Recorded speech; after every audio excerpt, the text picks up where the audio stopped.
네, 좌우에 계신 분하고 서로 인사할까요? 하나님 오늘도 살아서 우리 가운데 역사하십니다. 네, 오늘 하나님의 말씀 사도행전 13장 38, 39절 은혜, 하나님의 은혜에 대해서 여러분과 나누고 싶습니다. 딱 보니까 아직도 한 거의 100%인가요? 마스크를 다 쓰고 계세요. 이제는 실내에서 벗어도 되거든요. 그죠? 찬양과 기도할 때는 쓰시고 말씀 들 때는 내리셔서 좀 편안하게 들으셨으면 좋겠어요. 괜찮습니다. 이거 권고사항이기 때문에 지금 괜찮아요. 왜냐면 제가 해보니까 쓰고 있으면 졸음이 와요. 산소가 부족해서 살짝 코를 내리셔도 되고, 네, 벗고 계시다가 네, 찬양하고 기도할 때 쓰시면 좋겠습니다. 여러분, 오스카 와일드라는 사람이 쓴 책이 있어요. 그날 이후라는 책이 한 권이 있습니다. 그 책의 내용은 이겁니다. 예수님이 죽으시고 부활하신 후에 이제 승천하셨잖아요. 그리고 예수님이 하늘에서 이 땅에 사역하실 때 은혜를 베풀었던 사람들이 어떻게 살고 있는지를 보기 위해서 내려오십니다. 그 책의 내용이 그래요. 내려오셨어요. 그리고 길을 가다 한 사람을 만납니다. 알코올 중독으로 폐인이 되어 손발을 떨면서 도저히 인생을 살 수 없는 한 사람을 예수님이 만납니다. 그리고 예수님이 그 사람에게 얘기해요. 형제여, 어떻게 이 지경이 되었소? 라고 질문합니다. 그러자 그 사람이 이렇게 얘기해요. 저를 고쳐주신 예수님 아니십니까? 내가 안진뱅이일 때 주님 저를 고쳐주셨습니다. 얼마나 기쁘고 즐겁고 감사했는지 모릅니다. 그런데 예수님, 안진뱅이일 때는요, 구걸하면 먹고 살 때 부끄럽지 않았어요. 근데 다리가 고쳐진 후에 두 발로 뛰면서 얻어먹고 살 수는 없지 않습니까? 아무리 직장을 구해도 직장이 구해지지 않아요. 그래서 방황하다가 오늘 알코올 중독자가 되어 이 모양 이 꼴이 되었습니다 라고 얘기하는 거예요. 예수님이 다시 갈릴리로 가셨습니다. 선창 안에서 피투성이가 되도록 싸움하는 싸움꾼을 한 명 만나요. 그래서 예수님이 그 사람을 톡톡 치면서 대낮에 이게 무슨 일입니까? 라고 했더니 그 사람이 앞도 안 보고 딱 밀어뜨려서 예수님이 넘어집니다. 그리고 넘어진 사람을 딱 보니까 예수님인 거예요. 이 사람이 그런 거예요. 아니, 제가 소경되었을 때 저를 고쳐주신 예수님 아니십니까? 진흙을 제 눈에 발라서 제 눈을 뜨게 해주시죠. 제 눈이 떴을 때 저는 온 세상을 가진 것처럼 굉장히 행복했습니다. 그런데 예수님, 눈을 뜨고 세상 돌아가는 꼴을 보니까 차마 눈 뜨고는 볼 수 없어서 볼 수 없는 일이 너무 많아서 그래서 화풀이를 하다 보니까 이렇게 싸움꾼이 되어 인생을 살아갑니다. 그거 하나씩 우래요. 이게 오스카 와일드가 쓴 그날 이후라는 책입니다. 여러분은 어떻습니까? 여러분도 하나님의 은혜를 받았잖아요. 오늘 어떻게 인생을 살고 계십니까? 우리는 뒤돌아봐야죠. 한량없는 헤아릴 수 없는 은혜를 받았는데 나는 오늘 어떻게 그 은혜에 반응하며 인생을 살고 있는가? 우리는 다시 돌아갔으면 좋겠어요. 오늘 이 바울은 BCD의 안디옥 회당에서 복음을 전합니다. 그렇죠. 부활하신 예수 그리스도로 말미암아 우리에게 주어진 세 가지의 놀라운 은혜의 선물에 대해서 바울은 지금 설교하고 있어요. 저는 오늘 이 짧지만 이 말씀을 통해서 아름다운 교회와 아름다운 교회 모든 성도가 다시 복음으로, 다시 십자가로, 다시 하나님의 은혜 가운데로 나아갔으면 좋겠다라는 마음을 품었어요. 오늘 말씀을 들으면 다시 오직 주님이 우리 가운데 가신 복음만이, 오직 십자가만이, 오직 예수 그리스도만이, 오직 하나님만이 여러분 삶의 전부가 되시길 예수 그리스도의 이름으로 축원드립니다. 불만한 모든 걸 다 내려놓고 하나님의 은혜 앞에서 반응하는 우리가 됩시다. 그리고 그렇게 인생을 살아가는 것, 그것이 중요하지 않을까요? 어쩌면 오늘 설교는 더 짧아요. 그동안 했던 설교보다. 왜냐하면 이 세 가지 은혜는 여러분이 이미 다 알고 있는 은혜고 다 배웠던 은혜이기 때문입니다. 이 세 가지 은혜, 첫 번째는 죄사함의 은혜입니다. 그래서 38절, 그러므로 형제들아 너희가 알 것은 이 사람을 힘입어 죄사함을 너에게 전하는 이것이라고 얘기합니다. 이 사람이 누구죠? 예수님이죠. 우리의 조상이었던 아담과 하와가 하나님의 명령에 불순종해서 선악과를 따먹는 그 순간, 그 찰나 죄가 우리 인생 가운데 들어오게 됐죠. 근데 여러분 아죠? 죄의 삭은 뭐죠? 사망이에요. 죄가 오자마자 우리에게 대가를 요구합니다. 너의 목숨을 내놓아라 라고. 어떻게 해야 될까요? 그래서 예수님이 무너진 하나님과 관계를 회복하고 인생에 있는 죄의 문제를 해결하기 위한 한 방법을 우리에게 제시해 준 게 뭐죠? 구약의 희생 제사 제도입니다. 그런데 그것은 영원하지 않았어요. 잠시 죄를 처리하는 처방약은 될지 모르지만 영원히 우리 죄를 사할 수 있는 처방전은 되지 못했어요. 그래서 이 제사제도는 언제까지? 예수 그리스도께서 이 땅에 오셔서 십자가에 죽으실 때까지만 유효한 처방이었어요. 예수님이 십자가에서 우리의 모든 죄와 허물과 약함과 질고를 짊어지고 십자가에서 대속의 은혜를 베풀어주고 그것을 행하자마자 그 대속의 은혜가 완성되죠. 여러분, 이것이 얼마나 중요합니까? 다윗의 자손 예수 그리스도께서 우리의 죄를 짊어지고 십자가에 죽으심으로 말미암아 우리는 완벽한 죄사함의 은혜를 오늘 받게 되었다는 겁니다. 그러니 이제는 구약으로 돌아가지 마십시오. 절대. 이젠 자꾸 구약으로 돌아가서 재물을 찾지 마십시오. 아닙니다. 우리는 재물 대신 예수 그리스도께서 십자가에서 이루신 것을 믿기만 하면 되는 거예요. 우리에겐 지금 믿음이 필요하지 대속물이 필요한 게 아니에요. 구약적 삶을 산다면 우리는 대속물을 찾아야 돼요. 수많은 가축을 또 죽이는 피 흘림의 역사를 살아가야 돼요. 그러나 지금은 아닙니다. 지금은 오직 믿음이 필요한 거예요. 믿음으로 죄사함의 은혜가 우리에게 주어진다고 말합니다. 38절, 이 사람을 힘입어 죄사함을 너에게 전하는 이것이다. 여러분, 예수 그리스도로 말미암아 여러분은 죄사함을 받았습니다. 그렇기 때문에 우리의 질문은 이거예요. 십자가에 예수님이 이루어 놓으신 완전한 대속을 믿으십니까? 라고 질문해야 돼요. 재물이 아니고 우리는 대답해야죠. 예, 믿습니다. 믿음이에요. 예수님이 이루신 모든 대속의 공로를 믿습니다. 믿음으로 우리는 죄사함의 은혜를 내리죠. 중요한 건 죄사함의 은혜는 우리가 살아있는 동안만 얻을 수 있다는 겁니다. 죽은 후에는 이 은혜를 얻을 수 없어요. 죽은 후에 아무리 하나님께 구해도 받을 수 없어요. 오직 코끝에 호흡이 있어서 살아가는 이 인생의 날만 이 은혜는 받을 수 있는 거예요. 여러분, 1999년 7월 4일 교회에서 멋지게 예배하고 은혜를 받았던 한 유학생, 26살 유학생 윤원준 청년이 교회를 나가서 집으로 돌아가는 길에 인종 우월자였던 벤자민 스미스가 쏜 총에 아주 처절하게 죽고 맙니다. 그런 죄가 없었어요. 예배 끝나고 은혜 가운데 집에 가다 총에 맞아 쓰러진 거예요. 그를 추모하는 예배 광경이 미국 뉴스에 방송되기 시작했어요. 근데 그의 사촌형이었던 박성호 목사님이 이렇게 관중을 향하여 얘기합니다. 나는 오늘 가족을 대표해서 예수 그리스도의 이름으로 나의 형제를 죽인 벤자민 스미스를 용서합니다.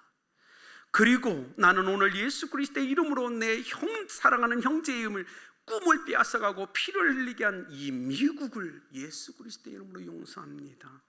왜냐하면 예수님은 용서하라 이 땅에 오셨기 때문입니다. 우리 가족은 모두 예수 그리스도를 구주와 주님으로 믿는 가족입니다.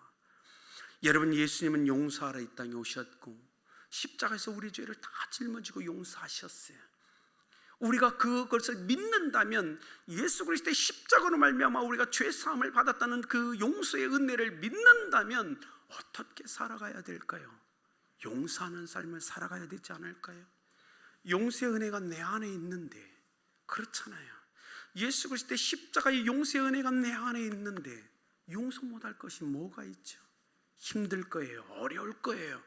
그러나 우리가 죄사함의 은혜를 확신한다면, 믿음으로 그것을 믿는다면 우리 또한 용서하는 삶을 통해서 나는 믿는다, 나의 죄가 용서되었다는 사실을 고백해야 되지 않을까요?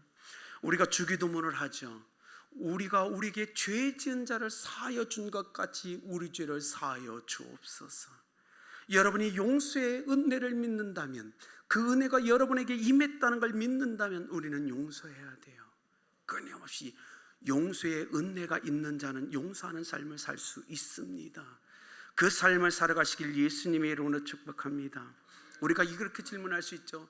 목사님, 우리가 대속의 은혜를 얻었다는 걸 어떻게 확신할 수 있습니까? 라고 질문할 거예요. 놀라운 건 바울이 BCD 안디옥 회당에서 설교할 때 30절, 33절, 34절, 35절, 37절을 보십시오.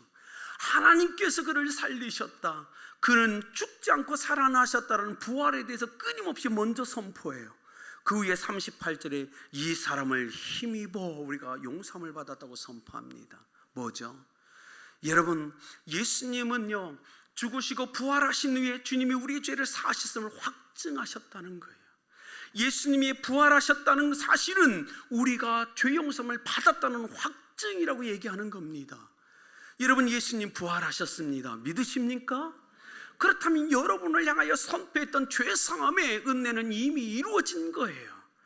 여러분의 영혼을 잘 살펴보십시오. 여러분의 마음을 살펴보십시오. 이미 죄사함을 받았다는 은혜가 있을 겁니다. 찾아내십시오. 여러분 심령 가운데. 그리고 오늘을 살아갈 때 정죄하는 것 대신에 사랑을 찾고 심판 대신에 긍휼하심을 덧입고 그 은혜로서 인생을 살아가시길 예수님의 이름으로 축복합니다. 두 번째 은혜는 이겁니다. 의롭다함을 받은 은혜입니다. 39절에 보십시오.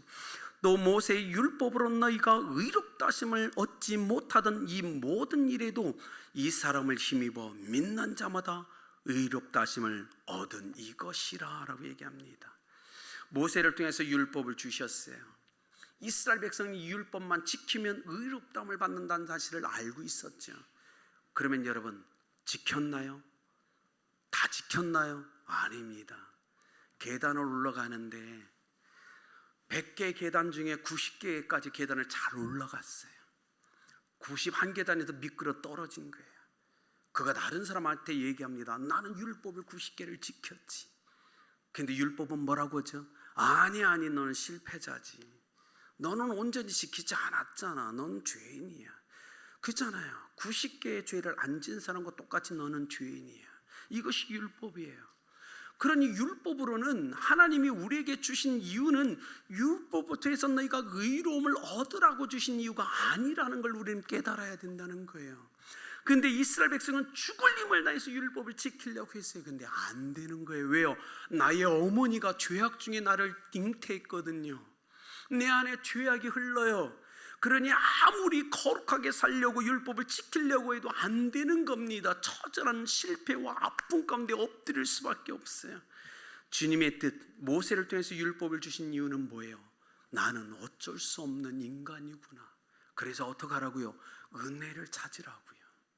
하나님 앞에서 율법의 자리에서 나는 안 된다는 걸 철저히 깨닫고 하나님의 임재 가운데 나와서 은혜를 주십시오. 저는 할 수 없는 인간입니다라는 걸, 이걸 위해서 율법을 주신 거예요. 오늘 여러분 중에도 오늘 율법을 지키려고 몸부림치는 사람은 처절하게 실패할 거라는 사실을 저는 알아요. 우리의 마음이 얼마나 완악한지 여러분 아시잖아요. 우리는 거룩하지 않아요. 완벽하지 않아요. 그래서 어떻게 은혜의 보좌 앞으로 나가야 되는 거예요. 하나님 은혜를 주십시오. 하나님의 은혜만이 나를 의롭게 설 수 있게 합니다라고 고백하라고 주신 거예요. 보십시오. 율법의 완성자이신 예수 그리스도를 믿고 의지함으로 의롭다함을 받아라. 이것이 성경인 거예요. 여러분, 직장생활 쉽지 않죠? 그렇지 않나요? 좀 진급하려면 기초 술도 먹어야 되고 비위도 맞춰야 되고, 그것이 아닌 거 알면서도 타협하며 사는 게 우리 인생 아닙니까? 그리고 또 다른 사람을 상여하는 거 아니니까 괜찮지? 아니요, 우리는 약해요. 그렇지만 그것이 중요한 게 아니라고 얘기하는 겁니다. 예수 그리스도께서 십자가에서 이루신 그 공로를 믿으십시오. 우리는 그걸 통해서 의롭다함을 받는 거예요, 하나님 앞에. 자, 로마서 3장 24절은 이렇게 얘기합니다. 그리스도 예수 안에는 속량으로 말미암아 하나님의 은혜로 값없이 의롭다함을 얻은 자 되었느니라. 값없이 의롭다함을 얻은 자 되었다고 선포해요. 누구 때문에? 예수님 때문에.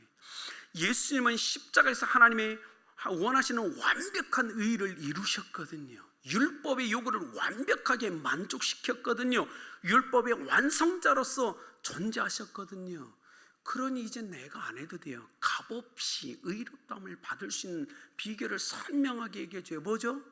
믿음으로 예수님이 십자가에서 이루신 그 일을 받으면 되는 거예요. 내 걸로 만들면 되는 거예요. 이것이 믿음만 필요한 겁니다. 예수님께서 십자가에서 이루신 일 때문에 우리는 의롭다함을 받아요. 그렇지 않을까요? 피 묻은 십자가와 부활을 통하여 주님은 우리에게 의의 옷을 입혀주셨어요. 여러분 잘 영안을 열어보세요. 여러분 의의 옷 입고 계시다니까요. 여러분 이미 예수께서 십자가에 열리신 보혈, 그 십자가의 공로와 부활하심으로 우리에게 믿는 자에게 의의 옷을 입혀주셨어요. 그런데 세상은요 자꾸 이 옷을 벗기려고 그래요. 우리의 치부를 자꾸 보라는 거예요. 안 되죠. 감히 누가 이 의의 옷을 누가 벗길 수 있어요? 하나님만이 할 수 있었어요. 그러나 하나님은 영원히 벗기지 않으실 거예요. 왜요? 이 의의 옷에는 그리스도의 피가 묻어 있거든요. 이 의의 옷에는 그리스도의 생명이 묻어 있어요. 하나님도 벗기지 않아요. 그런데 왜 세상은 자꾸 우리에게 하나님이 입혀준 의의 옷을 벗기려고 하죠? 여러분 스스로도 벗지 마십시오. 벗으면 우리가 얼마나 더러운 인간인지 다 드러나요. 우리가 얼마나 약한지 다 드러나요. 그래서 오늘 성경은 얘기합니다. 39절에 이 사람을 힘입어 믿는 자마다 의롭다 하심을 얻은 이것이니라. 여러분 의로운 사람이에요. 우리 자신의 행위가 아니에요. 예수 그리스도의 십자가의 그 공로를 내가 믿었거든요. 믿음으로 받아들였거든요. 그러자마자 하나님의 의의 옷을 입혀주셨어요. 이 땅에 어떤 누구도 벗기지 못할 겁니다. 우리는 남은 인생 또 쓰러질 거예요. 또 누군가에게 상처 줄 거라고요. 그렇지 않을까요? 그럼에도 불구하고 의의 옷은 벗겨지지 않을 겁니다. 예수님 때문에.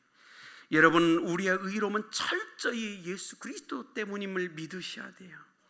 이것이 놀라운 거예요. 여러분 로마서 5장 18절처럼 그분의 의가 나의 의로 전가되는 것, 이것이 은혜라고요. 여러분 예수 그리스도의 의로운 행위로 말미암아 여러분이 의의 옷을 입으셨음을 믿으시고 하나님께 감사하시길 원합니다. 이건 놀라운 은혜죠. 여러분 세 번째로 하나님이 우리에게 주신 세 번째 은혜는 영생이라는 은혜라는 겁니다. 생각해 보세요. 아담과 하와가 범죄하고 하나님이요 그들을 에덴 동산에서 내어쫓죠. 불검을 통해서 지키게 하시죠. 이유가 뭐죠?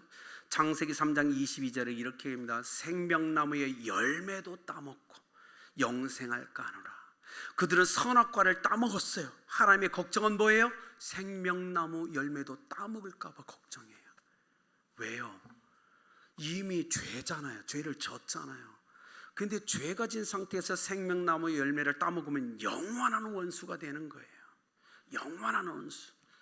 하나님은 하나님의 형상으로 지어받은 우리가 하나님과 영원한 원수가 되는 걸 원하지 않으셨어요.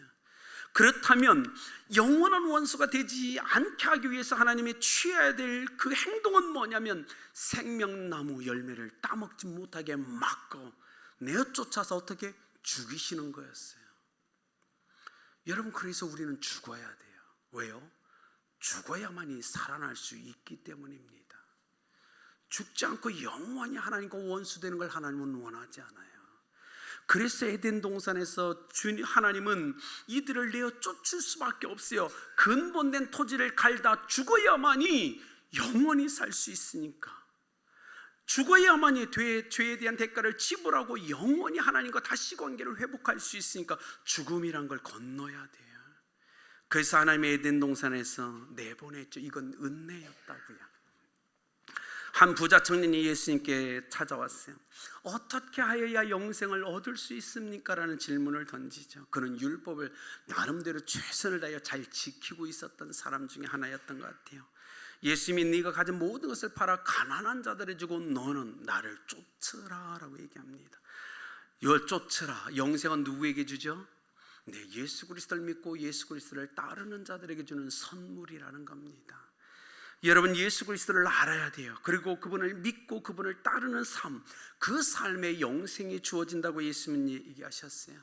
요한복음 17장 3절에 이렇게 얘기합니다. 영생은 곧 유일하신 참 하나님과 그가 보내신 자 예수 그리스도를 아는 것이라고 얘기했습니다. 여러분, 요한 사도는요, 당시 인생을 살 때 예수 그리스도를 구주로 영접한 제자들 중에 영생을 소유했다는 이 사실을 모르고 있는 제자들을 발견하고 깜짝 놀랍니다. 그리고 그가 서신을 쓰죠. 요한일서 5장 13절. 내가 하나님의 아들의 이름을 믿는 너희에게 이것을 쓰는 것은 너희로 하여금 너희에게 영생이 있음을 알게 하려 함이라. 예수를 믿는데 자기가 영생을 소유한 걸 몰라요. 그렇게 무력하게 살아요. 그래서 요한 서신을 쓰는 거예요. 좀 알아라. 너 예수님 믿지? 네 안에 영생이 있다고 이걸 가르쳐주기 위해서 서신을 썼어요. 여러분 안에 영생이 있음을 믿으십니까? 영생이 있어요. 보이지 않지만 내가 온 마음을 다하여 전인격적으로 예수님을 영접할 때 내 안에 영생이 들어왔다고요. 이걸 믿으셔야 돼요. 그런데 21세기를 걸어가는 많은 크리스찬들도 요한 사도 시대의 성도들처럼 영생이 있다는 걸 모르고 사는 사람이 있더라는 겁니다. 보이지 않고 만져지지 않기 때문에 없는 것 같다라고 우리는 생각할지 모르지만 아닙니다. 예수 그리스도를 구주로 영접한 여러분에겐 영원한 영생이 있습니다. 확신하십시오. 여러분, 복음에 이렇게 반응하는 자들, 그래서 48절 이방인들이 듣고 기뻐하여 하나님의 말씀을 찬송하며 영생을 주기로 작정되는 자들은 다 믿더라. 놀랍죠. 자, BCD 안디옥 회당에 유대인만 있었던 게 아니에요. 이방인들도 함께 있었어요. 그런데요, 이 이방인들이 복음을 듣는데요, 바울이 뭐라고 했냐면 부활하신 예수 그리스도로 말미암아 우리에게 하나님이 세 가지 은혜를 주셨습니다. 그러면서 뭐냐면 예수 그리스도로 말미암아 여러분의 죄가 다 사함 받았습니다. 이젠 정죄할 자가 없습니다. 예수 그리스도로 말미암아 여러분이 의롭다 하심을 입었습니다. 율법을 지켜서는 안 되는 것을 예수 그리스도의 십자가의 공로로 그걸 믿는 자에게 의롭다함을 선포하셨습니다. 그리고 믿는 자에게 영생의 세 번째 선물을 주신 분은 하나님이십니다. 이방인들이 들으니까 기가 막힌 거예요. 이것을 공짜로 줬대요. 이것을 은혜로 막 줬대요. 값없이. 유대인들은 시큰둥한데 이방인들은 흥분하기 시작했어요. 뭐라고? 내가 다른 거 안 해도 돼? 믿기만 하면 된다고? 예수님이 다 하셨다고? 그들은 흥분했어요. 그래서 48절의 이 반응을 그들이 보여요. 말씀을 찬송하며 영생을 주기로 작정된 담미들은 너무 기뻤어요. 우리는 어떤가요? 이 은혜를 받았는데 여러분 기뻐하며 인생을 살고 계십니까? 구원의 주도권, 은혜의 주도권은 철저하게 하나님께 있습니다. 그러나 믿음으로 그걸 원하는 자들에게 누구나 값없이 선물로 주십니다. 사랑하는 여러분, 자, 여러분이 이렇게 질문할 수 있죠. 한 가지, 목사님 그렇다면 내가 영생을 얻었는지 어떻게 알 수 있습니까? 라고 질문할 수도 있어요. 그렇죠? 성경이 제시하는 한 가지만 여러분에게 말씀드립니다. 요한일서 3장 14절입니다. 이렇게 요한사도는 얘기해요. 우리는 형제를 사랑함으로 사망에서 옮겨 생명으로 들어간 줄을 알거니와 사랑하지 아니하는 자는 사망에 머물러 있느니라. 내가 영생을 얻었는지 어떻게 알 수 있냐고요? 형제를 사랑하는지 보십시오. 자매를 사랑하는지 보십시오. 내가 그들을 사랑한다면 확신하십시오. 여러분에겐 영생이 있습니다. 왜냐하면 생명은요, 생명력이 있어요. 생명력이라는 힘이 있어요. 생명은 가만히 있지 못해요. 이 순간에도 생명은 여러분 속에서 역사하고 있잖아요. 세포, 여러분 귀잖아요. 생명은 힘이 있고 능력이 있어요. 그렇기 때문에 영생을 받은 자는 사랑하게 돼 있다고 얘기하는 거예요. 그러니 사랑하는 여러분, 우리가 아픔의 시간을 지금 지나가고 있지, 누군가에겐 지나가고 있지만 사랑하십시오. 제발 사랑하셔야 됩니다. 사랑만이 하나님이 우리에게 주신 큰 은혜예요. 내 안을 잘 보십시오. 미움의 마음이 일어나고 있다면 다 버리세요. 이제는 여러분, 그것은 중요해요. 사망에서 생명으로 옮겨간 분명한 증거는 형제의 사랑이 있다고 얘기합니다. 여러분, 이건 놀랍죠? 자, 여러분, 오늘 결론을 맺을게요. 제가 중국에서요, 막 전도를 하는데 대학생들을 만나서 복음을 전하면 대학생들이 이렇게 얘기해요. 뭐가 그렇게 단순해요? 뭐가 그렇게 간단해요? 이래요. 왜냐면 예수님에 대해서만 얘기하니까. 이렇게 해서 예수님이 일을 하셔서 예수님 믿으면 영생을 얻어 구원받아. 뭐가 그렇게 간단해요? 간단하니까 가짜 같아요. 간단하니까 값어치가 없는 것 같아요. 너무 가벼워요. 못 믿겠어요. 이게 중국에 굉장히 많은 학생들의 반응이었어요. 아닌데 여러분, 기독교의 복음은 단순한 겁니다. 왜요? 그래야 많은 사람이 구원을 받을 수 있으니까. 그래서 주님은 복음을 단순하게 만들어 주셨어요. 하나님은요, 누구나 다 구원 받으라고, 모든 사람에게 주시겠다고 단순한 거예요. 그런데도 불구하고 사람들은 믿지 않아요. 너무 단순하다는 거죠. 세계적인 과학자였던 아이작 뉴턴을 여러분 아실 겁니다. 뉴턴 천재였죠. 그가 노년의 기억상실증에 걸렸어요. 그가 소유했던 모든 과학적 지식이 다 날아가 버렸어요. 기억상실증. 그 형편없는 모습을 보면서 제자들이 와서 이렇게 질문합니다. 선생님, 기억상실증에 걸린 당신에게 있어서 지금 당신에게 남아있는 지식은 무엇이 있습니까? 라고 질문해요. 그때 뉴턴이 이렇게 대답합니다. 내가 기억상실증에 걸렸지만 내가 알고 있는 두 가지가 있지. 하나는 내가 죄인이라는 것, 그리고 두 번째는 예수님이 나의 구주시라는 것. 그러면서 얘기합니다. 이것 외에 더 무슨 지식이 필요한가? 그는 기억상실증에 걸렸어요. 그렇게 위대한 과학자가. 그런데 평생에 기억상실증에 걸린 상태에도 그가 놓치지 않았던 두 가지. 나는 죄인이지, 그러나 예수님은 나의 영원한 구주가 되셔. 여러분, 여기 있는 저도 여러분도 나이 먹어가잖아요. 나이가 70이 되고 80이 되면 기억력이 흐릿해지지 않을까요? 어쩌면 우리는 기억상실증 걸릴 수 있죠. 치매가 오진 않을까요? 우리 좀 걱정스럽잖아요. 우리도 똑같은 사람인데. 그럼 우리 기도하면 어떨까요? 하나님, 아이작 뉴턴처럼 제 인생의 나이가 많이 차서 기억이 잘 생각이 안 될 때, 하나님 그때도 뉴턴처럼 내가 죄인인 것과 주님의 나의 영원한 구주이심을 잊지 않도록 은혜 달라고 하면 어떨까요? 십자가에서 이루신 예수 그리스도로 말미암아 우리에겐 세 가지 은혜가 주어졌습니다. 우리가 죄 사함을 받았다는 것, 하나님 앞에 의롭다라고 칭함받은 것, 영생을 선물로 받았다는 이 세 가지 은혜, 여러분 평생에 기억하시며 인생을 살아가시길 예수님의 이름으로 축복합니다. 같이 기도하겠습니다.